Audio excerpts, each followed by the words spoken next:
All right, here's a good one. Hi, I like the doctor series on YouTube. I'm doing hormone replacement therapy, and I was wondering if there's a natural way to block estrogen instead of taking an anastrozole, or at least a small dose of anastrozole necessary. And is it safe, or can a natural supplement do the exact same thing? I don't know if it's safe to take anastrozole for, to say, 20 years or something, and I'm just starting this. Thanks again. Is there a combination of natural or homeopathic things that can do the same thing as anastrozole? And what happened if blood comes out uh, after injection? Was it a waste? Blood comes out after injection. If it was a waste or oh oh, if you do a shot of testosterone, if the blood comes out after you do an injection, was it a waste and do you lose testosterone? Gotcha.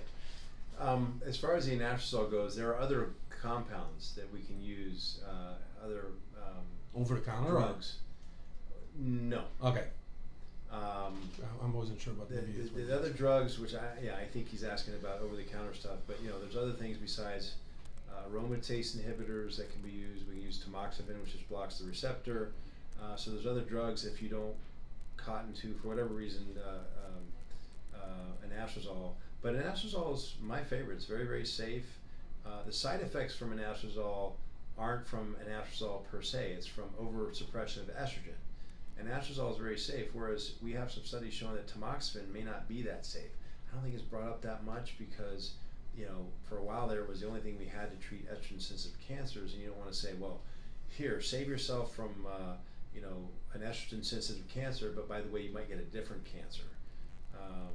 But tamoxifen is very, very cheap. I think nowadays anastrozole is relatively cheap compared to what it was, say, 10 years ago. And ditto for, exemestane or aromasin, I think it's still one of the more expensive ones.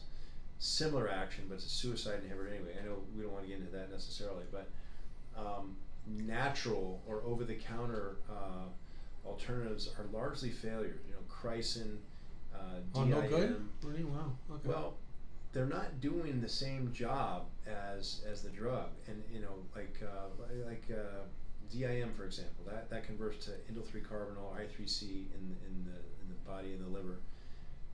What is that doing? Is that blocking the conversion from testosterone into estrogen? No, it's blocking the conversion from what we consider good estrogens into bad estrogens.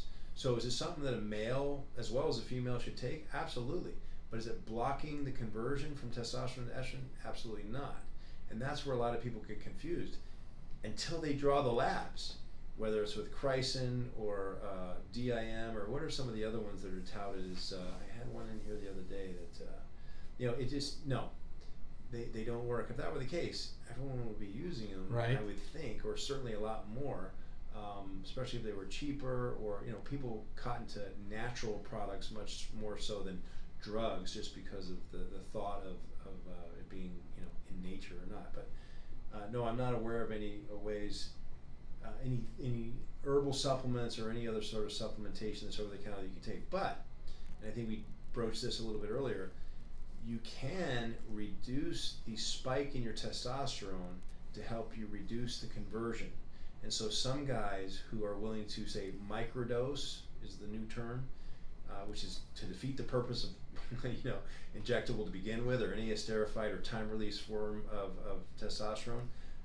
By keeping it in that homeostatic range, you limit the amount of conversion. So for, I'd say, a significant number, not just a few, of people who are willing to dose themselves more often, more frequently, you can avoid using anastrozole, or certainly as much, which I think is also part of his question.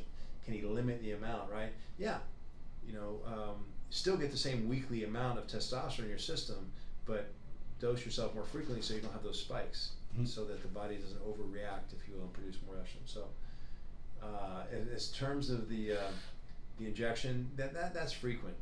I'm sure you get that a lot. And everyone goes, especially... oh my God, I'm losing money. Yeah, there goes my precious testosterone.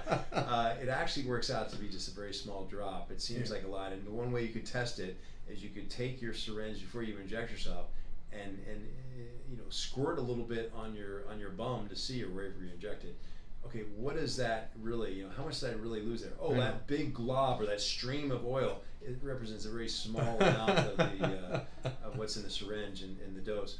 But one way you can try to avoid that is certainly avoid flexing. A lot of people don't realize flexing either when they're injecting or afterwards. Well, it There's a hurts. change in pressure. Well, absolutely, yeah. And you can bend needles that way.